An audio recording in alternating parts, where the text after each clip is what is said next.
एक आदमी का एक बेटा था। वो हर रात देर से आता था और हर बार उसके पिता उससे पूछते थे कि बेटा तुम कहाँ थे। तो कहता कि वो एक दोस्त के साथ था। और एक दिन जब बेटा बहुत देर से आया तो पिता ने कहा, बेटा आज हम आपके दोस्त से मिलना चाहते हैं। बेटे ने तुरंत कहा, अब्बा जी इस समय अभी रात के 2 बज रहे हैं, कल चलते हैं ना। नहीं बेटा अभी चलते हैं, अपने दोस्त को बताएं। पिता ने जब जोर देते हुए कहा। जब उसने अपने दोस्त के घर पहुंचकर दरवाज़ा खटखटाया तो काफ़ी देर तक कोई जवाब नहीं आया। अंत में जब वो बालकनी से बाहर आए तो एक बूढ़ा आदमी जो उसके दोस्त का पिता था, उसने पूछा कि वो क्यों आया था। लड़के ने कहा कि वो अपने दोस्त से मिलने आया है। फिर बूढ़े आदमी ने जवाब दिया कि इस वक्त वो तो सो रहा है। चाचा आप उसको जगाओ, मुझे उससे ज़रूरी काम है, लड़का बोला। मगर बहुत देर गुजरने के बाद भी यही जवाब आया कि सुबह को आ जाना, अभी सोने दो।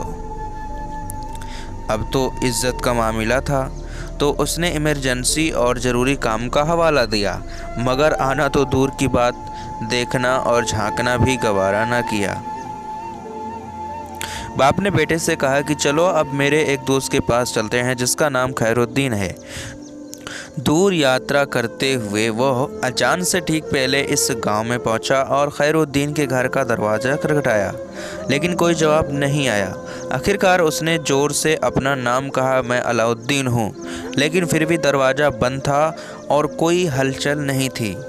अब बेटे के चेहरे पर विजयी मुस्कान आ गई, लेकिन उसी टाइम लाठी की ठुक ठुक आवाज़ आने लगी और दरवाजे की जंजीर और कुंडी खोलने की आवाज़ आई। फिर एक बूढ़ा आदमी बाहर आया जिसने लिपट कर अपने दोस्त को गले लगाया और बोला कि मेरे दोस्त, माफ़ी चाहता हूँ कि मुझे दरवाज़ा खोलने में देरी हुई, क्योंकि जब आपने 27 साल बाद देर रात को मेरा दरवाज़ा खटखटाया तो मुझे लगा कि आप मुश्किल में हैं, इसीलिए जमा हुए पैसों को मैं बाहर निकाला ताकि शायद पैसों की ज़रूरत हो।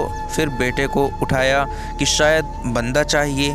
अब सब कुछ सामने है, पहले बताओ कि किस चीज़ की ज़रूरत है। ये सुनकर बेटे की आंखों से आंसू आ गए कि अब्बा जान कितना समझाते थे कि बेटा दोस्त वो नहीं होता जो रात जागो में साथ हो, बल्कि वो होता है जो एक आवाज़ पर हक दोस्त निभाने आ जाए। आज भी कई युवा अपने माता पिता को ऐसी दोस्ती के लिए नाराज़ करते हैं और अपने पिता के सामने गुस्सा हो जाते हैं। ज़रा अपने दिल को थामे रहिए और सोचिए कि आपके दोस्तों और दोस्तों की मंडली उनमें से किस कैटेगरी में गिनी जाती है। वीडियो अच्छा लगे तो अपने अच्छे दोस्त के पास इस वीडियो को शेयर ज़रूर करें, इससे आपका जो अच्छा दोस्त होगा वो सच्चा दोस्त बन जाएगा।